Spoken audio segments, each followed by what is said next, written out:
수학적 계산이 아쉬웠던 레스토랑 팀전. 레스토랑 팀전이 마무리되고 나서 조금 어이없는 결과가 나와서 다들 실망하고 있다. 그 이유는 다들 아시겠지만 저런 식으로 경쟁할 거면 비싼 메뉴만 만들고 팔아서 매출 올릴걸? 이라고 생각하죠. 자, 그 말이 뭐죠? 라는 질문에 천천히 한번 풀어보겠습니다. 팀의 팀장을 자체 투표로 해서 정하고 자유롭게 팀원을 구성하는 것. 나중에 나오지만 한 명이 방출되어 다른 팀이 구성되어 총 4팀이 구성되는 것까지는 큰 무리 없이 진행됩니다.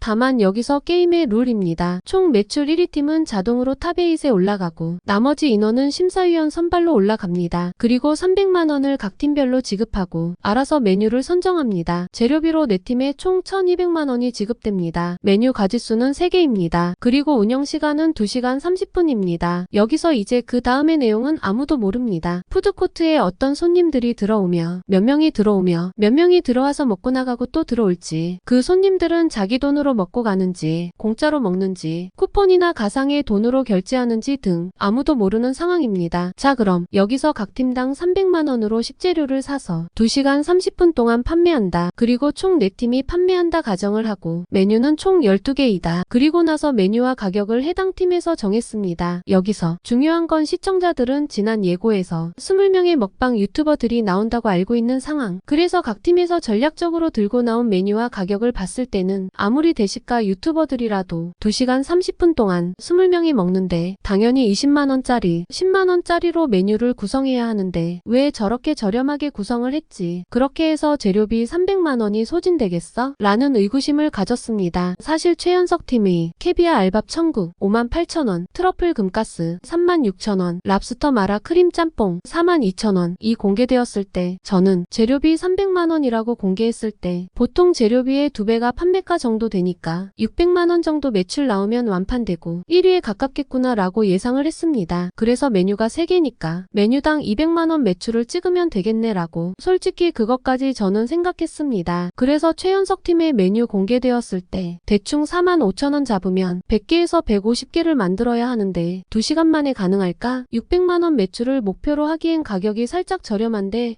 라고 생각했습니다. 그런데 두 번째 장아저씨 메뉴를 보고는 깜짝 놀랐습니다. 캐비아 모듬전 26,000원, 쌈장 파스타 13,900원, 고추장 버터 스테이크 34,000원. 딱 봤을 때는 솔직히 다른 건 다 계산도 안 하고 쌈장 파스타 100개는 팔려야 매출이 139만원 정도 찍어줘야 하고 메뉴당 200만원 매출이 나와야 우승인데 그럼 20명이 온다고 알고 있었으니 20명이 다 먹는다고 가정해도 쌈장 파스타를 한 명당 5그릇을 먹어야 겨우 기본 매출을 하는데 가능할까? 뭐야, 이건 함정이다. 참여하는 요리사분들이 엄청난 오해를 하고 있구나. 뭔가 잘못 전달되었나? 레스토랑을 24시간 영업하나? 심사위원 20명의 먹방러 외에 지난 시간에 왔던 100명의 심사위원이 다른 방에 대기하는 거네. 맞네 라고 제가 제 스스로에게 그렇게 생각하게 만드는 메뉴의 가격입니다. 그래서 혹시나 제작진에서 잘못 고지된 건 없나 해서 다시 영상을 돌려봐도 심사위원이 몇 명인지는 공개되지 않았고 2시간 30분은 공개되었고 재료비는 300 준다 했고 메뉴는 3개. 그럼 100만원으로 한 개 메뉴의 식자재를 사야 하는데 파스타를 2시간 동안 100그릇 이상을 만들어낼 수 있을까? 5만 가지 생각이 들더군요. 그런데 트리플 반점의 메뉴 가격, 안유성팀의 방송국도 줄 서는 식당 메뉴도 가격이 너무 저렴하더군요. 애초에 제가 300만원 식재료에 600만원 매출을 맞추려면 6만원짜리 100개를 2시간에 만들기도 힘들 텐데 치열하게 요리하는 모습이 그래서 예고에 나왔구나 했는데 3만원짜리 200개를 만든다고 그래 뭐 가능은 하겠지. 그런데 시청자 입장에서는 심사위원 20명 예고가 나왔는데 그럼 나머지 100명의 심사위원은 숨겨놓은 건가? 그럼 그렇지. 그래야 흑백 요리사지. 예고하고 같이 가면 안 되지. 하며 나머지 100명의 심사위원은 아까 긴급공지에서 새로운 식당 만들었듯 아마도 다른 일반 심사위원 100명이 긴급공지로 뜨겠지. 그래서 엄청난 요리하는 모습을 예고로 보여줬지. 맞아 하고 긴급공지 100명의 추가 심사위원을 기다렸지만 결국 나오지 않고 흐지부지 매출 공개되면서 마무리되었다. 물론 내가 예상했던 재료 완판팀은 나오지 않았고 예고편을 보고 예상했던 주문 오더가 많아 결국 요리는 다 못하는 팀도 나오지 않았습니다. 뭐지 뭔가 좀 아쉽고 이상한데 요리사들도 오너 셰프들이고 식당 사장님들인데 왜 이런 식으로 어처구니 없는 패배를 하지? 무슨 트릭이 있었지? 내가 못 보고 지나친 룰이 있었다. 그냥 동파육 8만원 했으면 이겼을 텐데 왜 24,000원 했지? 라고 다시 돌려봐도 제가 놓친 트릭은 없었습니다. 그래서 메뉴 선정 장면이나 인터뷰 장면을 한 번 더 유심히 보니 최연석 팀을 포함해서 모든 팀원들이 지난해에서 나왔던 100명의 심사위원들이 다시 나오는구나 라고 생각하면서 메뉴를 선정하시는 것 같더라고요. 그래서 블라인드의 맹점, 미리 공지되지 않은 룰의 묘미도 있지만 너무 심한 블라인드 심사룰을 적용하게 되면서 요리의 완성도나 요리사들의 실력과 상관없이 그냥 가격만 높게 정했으면 이기는 게임이 되어버렸습니다. 4등을 해서 탈락한 줄 서는 식당에서 그냥 매출이 우선이니까 비싸게 할 거야 하고 그냥 동파육 하나라도 9만원 이렇게 했더라면 결과는 달라졌을 겁니다. 어차피 300만원을 가지고 하루 전날 재료장을 봤다면 메뉴를 중간에 한 개 정도는 변경할 수 있는 룰을 줬더라면 하는 아쉬움도 남습니다. 결국 애초에 설정한 먹방러 1인당 100만원의 한도도 아무 의미 없는 룰이 되었고 참가자들이 너무 블라인드 되어서 제대로 된 레스토랑 팀전의 의미를 퇴색하게 만들었습니다. 그래서 그런지 제작진에서도 급하게 편집을 생략하고 결과를 중간중간에 보여주면서 제작진의 의도 미스를 감추려고 최연석 셰프의 전략이 성공한 것이다에 초점을 맞춘 편집으로 몰고 간 것 같습니다. 어차피 경쟁에서의 승패는 존재하지만 프로그램의 묘미를 위해 너무 심한 블라인드는 공정한 심사를 저해하는 요소인 듯 합니다. 이번 8화, 9화, 10화 이후 마지막 공개 11화, 12화에서는 예고편도 거의 공개하지 않았는데 갑작스런 식재료를 보고 참가자들이 부랴부랴 달려가는 걸 보니 또 운이 많이 작용하는 경쟁이 되겠구나 생각했고 최종 결승전 2위는 어떤 요리로 몇 번을 승부해서 마지막 3억의 주인공이 누가 될지 궁금하군요. 아무튼 아쉬운 점이 많은 레스토랑 팀전이었지만 마지막까지 기대됩니다.